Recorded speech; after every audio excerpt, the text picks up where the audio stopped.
Thomas Isidore Noel Sankara, the former president of Burkina Faso, is known for his progressive, revolutionary, and charismatic leadership.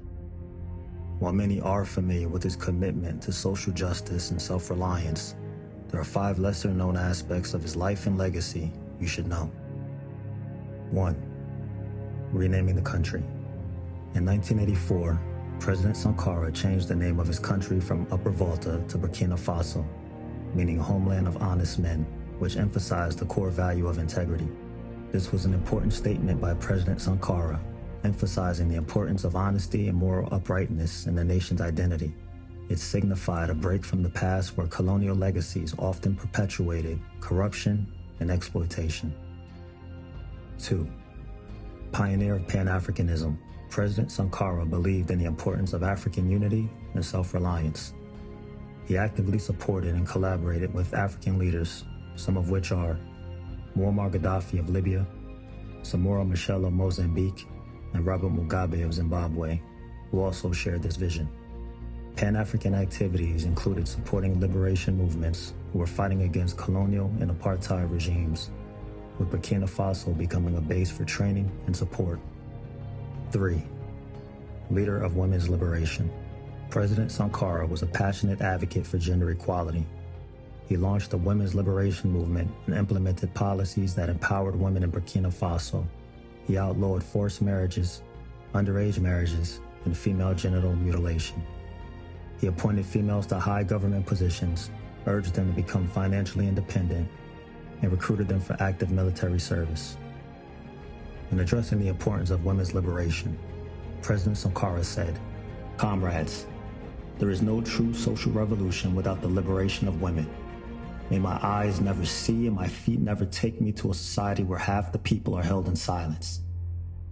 I hear the roar of women's silence, I sense the rumble of their storm, and I feel the fury of their revolt." 4. Anti-imperialist. President Sankara was a staunch critic of Western imperialism and was vocal about his opposition to foreign aid, which came with conditions that undermined the receiving country's sovereignty. He believed in Burkina Faso's self-reliance and sought to reduce the country's dependency on foreign assistance.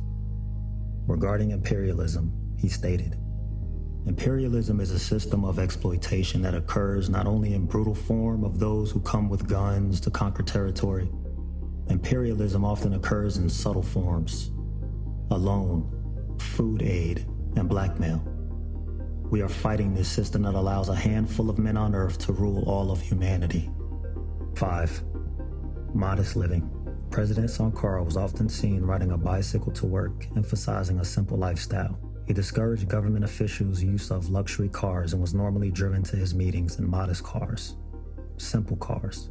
He earned a salary of $450 per month and declined the use of chauffeur-driven Mercedes and first-class airline tickets. His most valuable possessions were a car, 4 bikes, 3 guitars, a fridge, and a broken freezer.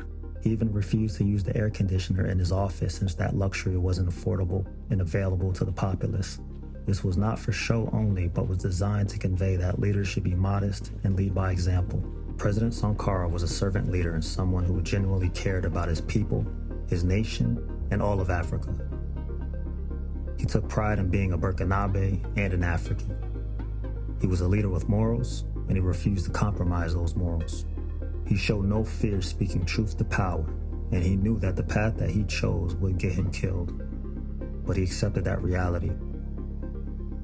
On October 15, 1987, while on a meeting with his aides, there were gunshots heard outside the building and men calling for everyone to come outside. In this instance, President Sankara told his men to stay inside for their own safety. "It's me they want," he said. He then went outside with his hands held up and was shot numerous times, instantly killing him. Afterwards, the assailants went into the meeting room and murdered 12 of his aides.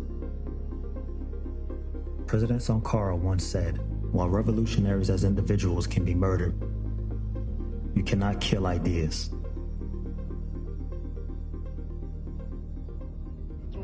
Comme un cycliste